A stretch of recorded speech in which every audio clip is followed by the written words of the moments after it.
सुप्रभात मुलांनो, आज आपली ॲक्टिव्हिटी आहे. कोणती ॲक्टिव्हिटी आहे? Sit down. हां, चित्र ओळखा आणि नावे सांगा. कोण येते पहिलं? चल बाळा. हां, बोलू आपण सगळ्यांना.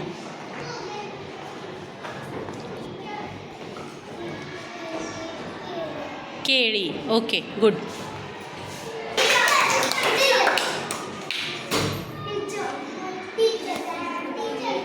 हां, ये मनस्वी.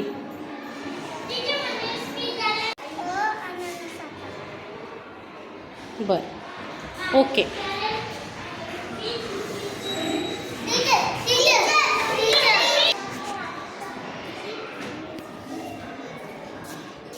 हां, ओके.